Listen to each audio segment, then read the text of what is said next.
భవిష్యత్ రాజకీయాల కోసమే బీఆర్ఎస్ పార్టీకి రాజీనామా చేసినట్లు మాజీ ఎమ్మెల్యే గువ్వల బాలరాజు స్పష్టం చేశారు.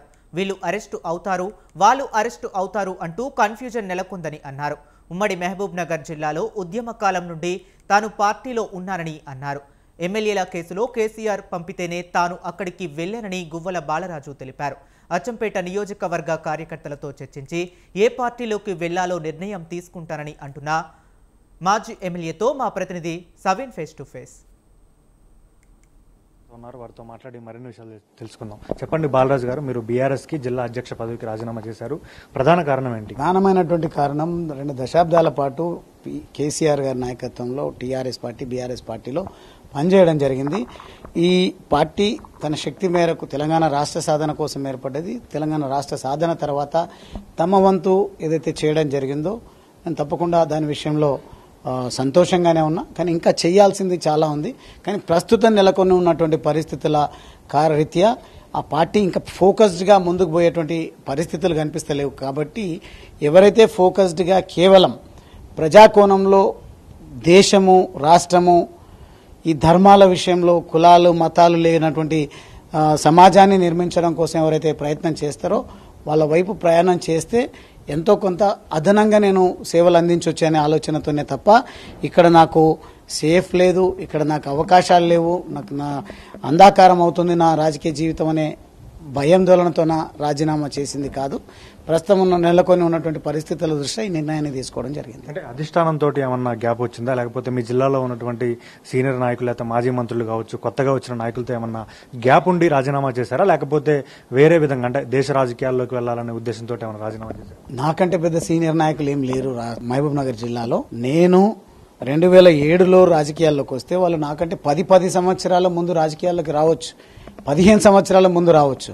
కానీ ఒక్కసారి నియోజకవర్గానికి వెళ్తే నేను నెలలో 25-30 సార్లు నియోజకవర్గానికి ప్రజల దగ్గరికి ఉద్యమాలలో పాల్గొనడం జరిగింది.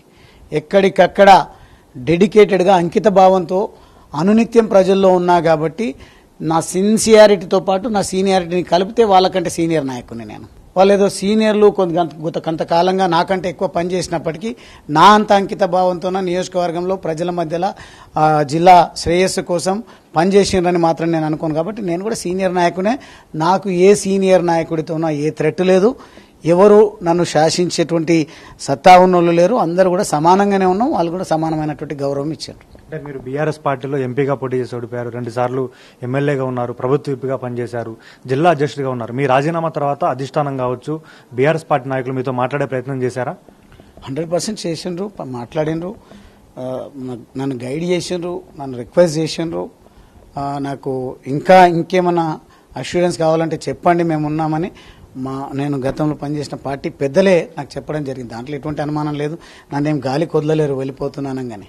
నాకు అవకాశం ఇచ్చిండ్రు, ఆలోచించుకోండి, సలహాలు ఇచ్చిండ్రు. కానీ నేను ఇప్పుడున్న పరిస్థితులలో ఈ రోజుకొక డిఫెన్సివ్ గేమ్ నేను ఆడే పరిస్థితి లేదు. రోజుకొకటి నేను ఆత్మరక్షణలో పడి రోజుకొక సంజాయిషి ఇచ్చుకుంటూ ఎందుకు ఇదేం జరుగుతుంది మీ పార్టీలో అంటే సమాధానాలు చెప్పుకుంటూ నేను వెళ్లే పరిస్థితి లేదు.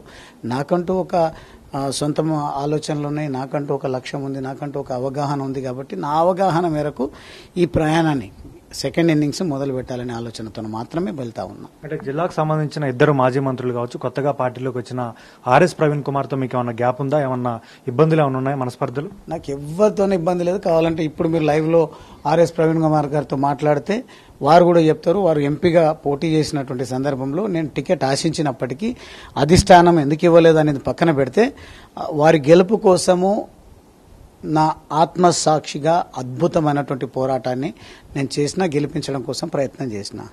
మళ్ళీ వాళ్ళ క్యాండిడేచర్ ప్రజలకు నచ్చలేదా లేకుంటే ఇంకేందో తెలియదు, కానీ అవకాశం వచ్చి గట్టిగా పనిచేసినా ఓటమి పాల్గొవడం జరిగింది. లేకుంటే పార్టీ పరిస్థితి బాగలేదా, లేకుంటే జాతీయ రాజకీయాల్లో ఈ పార్టీకి ఏం పాత్ర ఉంటుందని భావించిందా తెలియదు, కానీ మ్యాండేట్ మాత్రం వ్యతిరేకంగా ఇచ్చిండ్రు. కానీ ఆర్ఎస్ ప్రవీణ్ కుమార్ నాకు వ్యతిరేకమే అయితే నేను టికెటే ఇవ్వద్దు, టికెట్ ఇస్తే నేను రాజీనామా చేస్తే నేను వెళ్ళిపోతా అని చెప్పేవాడిని. అటువంటిది ఏం లేదు. ఇప్పుడు ప్రస్తుతం నెలకొన్నటువంటి పరిస్థితులను దృష్టిలో ఉంచుకుంటే ఎప్పుడు కూడా ఈ చర్చల్లోనే పాల్గొనాల్సినటువంటి పరిస్థితి ఉంది.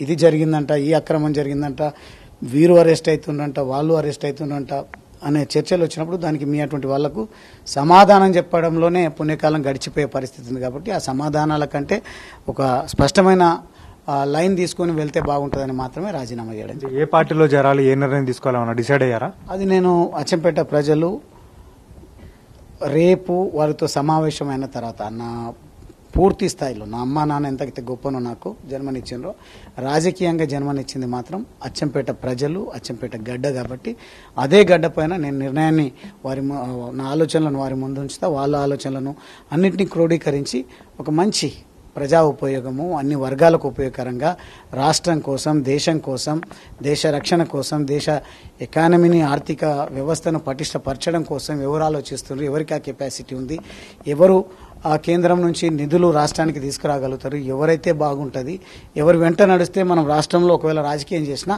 కేంద్రంతో సమన్వయం చేసి కేంద్రం మనకు రావాల్సినటువంటి వాటాను ఇచ్చే విధంగా ఎవరు చొరవ తీసుకుంటారో ఎవరికి శక్తి ఉంది అనేది అంచనా వేసుకున్న తర్వాత నేను ముందుకు పోతాను. ఫైనల్ గా చెప్పండి, మీరు బీఆర్ఎస్ కు రాజీనామా చేసిన తర్వాత గతంలో జరిగిన ఎమ్మెల్యే కేసు అంశాన్ని కూడా మళ్ళీ ఒకసారి తెరపైకి తీసుకొచ్చారు. అందుకే బాలరాజు నిర్ణయం తీసుకున్నారనే ప్రచారం కూడా జరుగుతుంది. దీనిపై ఏం చెప్తారు? ఏ కేసు అయినా సరే, అది ఎమ్మెల్యే కేసు అయినా లేకుంటే ఇంకేం కేసు అయినా, నా పైన ఏ కేసులున్నా వాటిని తిరగదోడండి. నన్ను అవసరమైతే మీరు ఏ రకమైనటువంటి సెక్షన్లు వాడతారో, ఏ రకమైనటువంటి చట్టాన్ని వాడతారో నన్ను ఇరకాటంలో పెట్టే ప్రయత్నం చేయండి. కానీ గెలిచి నిలిచే దమ్ము, సత్తా ఉంది. కారణం ఏంటంటే నేను ఇక్కడ దుర్మార్గాలు చేసింది లేదు, ఎవరికి అమ్ముడు పోయింది లేదు, ఎవరికి లాబింగ్ చేసింది లేదు. అప్పుడు నిబద్ధత కలిగినటువంటి కార్యకర్తను, నాయకుడిని కాబట్టి వారి ఆదేశాల మేరకు మాత్రమే నేను అక్కడికి వెళ్ళి జరిగిన సంఘటనను విడమర్చి పార్టీకి చెప్పడం జరిగింది తప్ప దాంట్లో నా పాత్ర ఏం లేదు. ఆ ప్రణాళిక నేను రచించింది కాదు. ఆ ప్రణాళిక వల్ల నాకు ఒరిగేది ఏముండదు. ఇది ప్రధానంగా అచ్చంపేట నియోజకవర్గ కార్యకర్తలు, నాయకులతో పూర్తి స్థాయిలో చర్చించిన తర్వాత ఏ రాజకీయ పార్టీలోకి, ఎందులోకి వెళ్లాలి, ఏం చేయాలనేది భవిష్యత్ కార్యాచరణ నిర్ణయిస్తా అంటూ అచ్చంపేట మాజీ ఎమ్మెల్యే గువ్వల బాలరాజు చెప్తున్నారు. కెమెరామెన్ జానకితో సవీన్, స్వతంత్ర టీవీ, హైదరాబాద్.